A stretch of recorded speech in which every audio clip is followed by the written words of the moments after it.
మనం ముద్దుగా పిలుచుకునే ఫెయిల్డ్ మార్షల్ మరి అతను కాబోయే ప్రెసిడెంట్ ఆఫ్ పాకిస్తానా? ఎందుకంటే ఇప్పుడు ఇంతవరకు జరుగుతున్న ఈ హడావిడి మొత్తం చూస్తూ ఉంటే అవునని అనిపిస్తున్నది. కారణం ఏంటంటే ట్రంప్కు ఎక్కడ లేని ప్రేమ ఇతని మీద కురిపించాడు.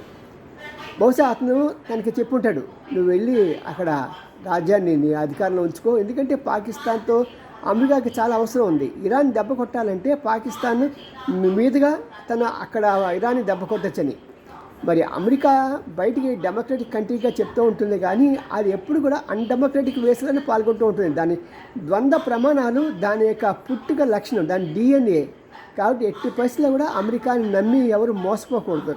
ఏదేమైనా సరే అమెరికాని నమ్మితే ఇలాంటి క్రూక్స్కి మంచి అవకాశం వస్తుంది. ఎందుకంటే ఇప్పుడు వాళ్ళు చక్కగా ప్రెసిడెంట్ ఆఫ్ పాకిస్తాన్ అయిపోతున్నాడు. వీడు ఉన్నంతసేపు కూడా భారతదేశానికి ముప్పు ఎప్పుడు పక్కలోనే ఉంటుంది.